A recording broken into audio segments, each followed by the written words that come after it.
Are you fighting a battle with clutter? Are you trying to downsize and simplify your life and reduce some of the stress with having too much stuff in your life? Well, you're absolutely not alone. And I want to talk to you about some ways that you can approach the psychology of gathering clutter, why we do it, and how to stop that behavior and build a new life, living more with less. My name is Margaret Manning. I'm with 60andMe, and I really want to welcome you here today. It's fabulous to have you as part of our conversation. We talk about all types of topics related to aging and, just creating a new life in our 60s, 70s, and older. Now, our show today is brought to you by International Living. International Living is a company that is helping people retire overseas. This may be something that you're considering. This is certainly a way of downsizing your life, moving to another country.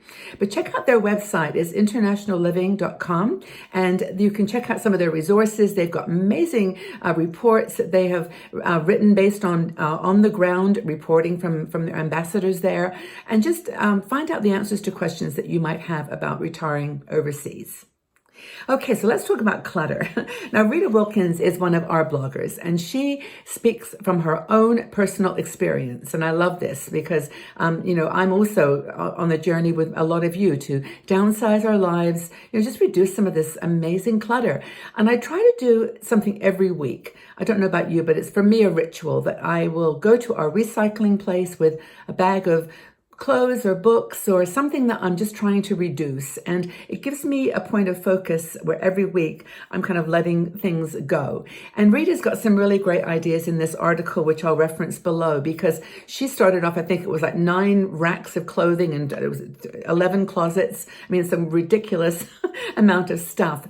And, we live a lot of people live in bigger houses than they need as they get older, and those cupboards and closets just get full. And, the whole idea of clutter and the worry about it affects our life. It affects our mental state, our stability, our stress level. The numbers are quite dramatic. There are, according to Rita, 54% of Americans, because America is a very consumer-oriented culture. I live there.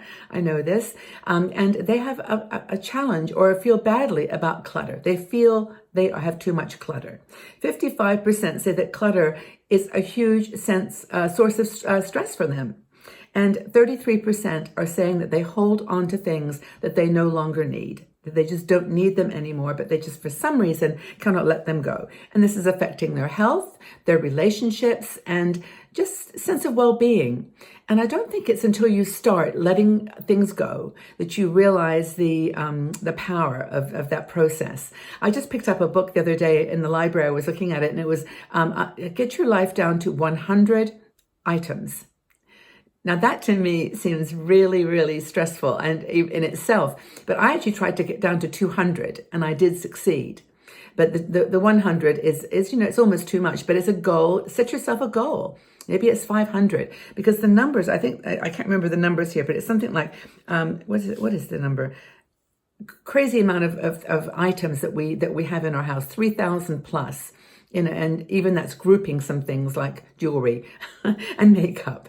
Anyway, it's a very big challenge for us as we get a little bit older. And the pain of living a cluttered life is sometimes more painful than the stress of actually doing something about reducing it. Now, Rita's first advice is stop buying little pretty baskets to put stuff in. I do this all the time. I go to the shop and I buy containers and boxes and little bottles and things to put things in order to organize them. Well, organizing them just means that they're in a place, but they're still not needed, and they're still cluttering my life. They're still making us miserable and causing stress. And I think that the push to live a simpler life is really, really a great motivator. She's, as I said, Rita says she owned 11 closets and was it 9 rolling racks? So her room was getting a little full. Now, there is a crisis of clutter all around the world, but particularly in the United States and Canada and UK, places where there's a big consumer culture. This is it. This is the number I was looking for. I was way low. It's 300,000 is the average number of items in an average American home. It's a UCLA study. Now, I'm assuming that they literally went around and counted every little teeny item, but that's a lot, 300,000 items. And 11% of Americans will rent a storage unit. in their life to put stuff in. I absolutely did this when I lived there. And I was paying some crazy amount, $70 or $80 a month for renting that space. That's like, that's thousands of dollars a year I could have spent on a trip. But you do it, you just out of sight, out of mind, but they're still there and still not needed in your life. That industry, by the way, $38 billion industry, the storage unit industry. So that's what they're getting from us hoarders and clutterers. And really just suggest, hey, it's time to let go. And she has got some ideas. But, the main thing, first thing to look at is why you're doing it. Why have you got so much stuff? Now, a lot of people, like when I started my process about 10 years ago, it was because my children had started to leave home, and the garage, I was in a house at the time, our garage was full of sports gear, just boxes of cables and things that you store just in case, right? And so that's sometimes the challenge is that, it's when your kids are leaving home or you get a divorce perhaps. I know when I was divorcing, my ex-husband was a very big collector of books. And I got, I was left with the situation of having to pack things. And I think I packed 30 boxes of books. And, he's now obviously had to deal with that in his life, but that was just one person's box of books. And books, by the way, that's a whole other story. Very challenging thing to let go. But, that's the story. So why do we do it? Well, there's the sentiment of it. We keep things because they have sentimental value. We keep stuff because it makes us feel less lonely and we feel secure and safe. And we've all got those drawers, haven't we? They're just in case drawers. And in my house, right, I'm living in a smaller space now, so it's a smaller shelf. But a lot of people have boxes of just in case. And it makes you feel secure. So that's another reason. There's another thing that's deeper, I think, with a lot of older people, and that's the fear of scarcity. And this is a very big one. A lot of us, as we were younger, I know certainly in my case, very, very, poor when we were younger, poor in the sense that we didn't have a lot of money and a lot of stuff. But we did, whenever we got stuff, we hoarded it. We were afraid that we were never going to have it again. And I find that weaving into my life even now. I really do, especially with makeup. If I find some makeup that I really like, I'll go out and buy a second one because I'll think that I'm going to run out, it's a scarcity mindset. And that's not kind of necessary. I understand it though. And then there's a someday wedding just in case. So Rita's got a great 10-step plan here. Check out our article. I don't want to cover every single point, but just the highlights. The most important thing is to create a vision. What's your vision of your world? How small is it going to be in terms of stuff? How many, are you going to take a more minimalist lifestyle in general?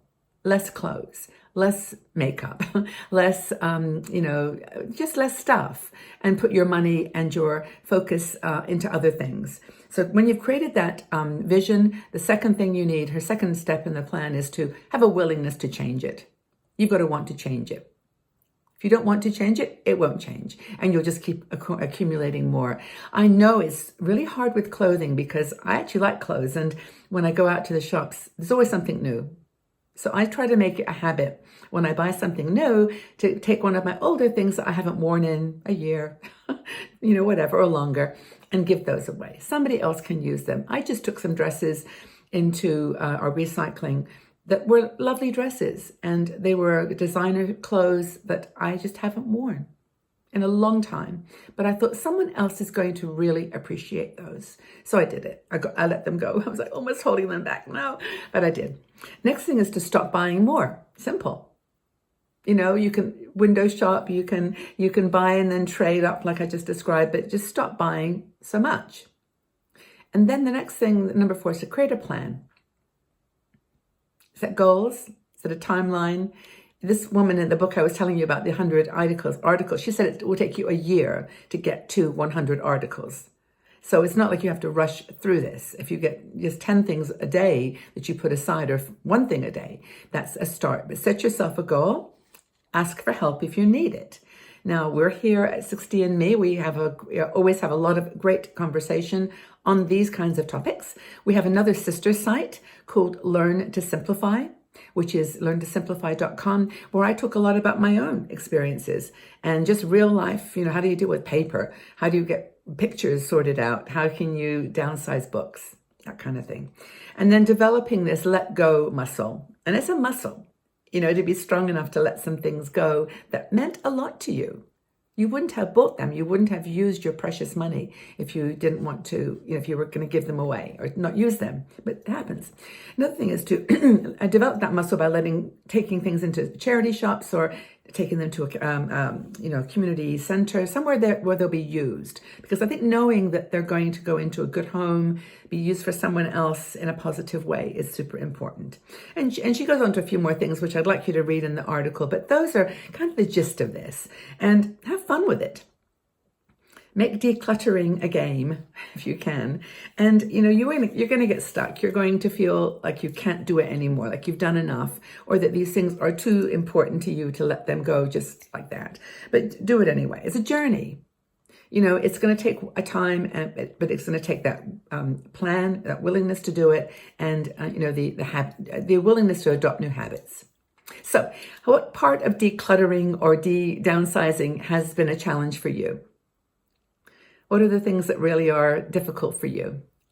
Let's share your comments in the section below. Let's have a conversation. Let's try to help each other. This is one of the things as older women that we can help each other with. We've done it. I'm hopefully helping with Learn to Simplify. You can help too. But what part of downsizing or decluttering are you having a challenge with?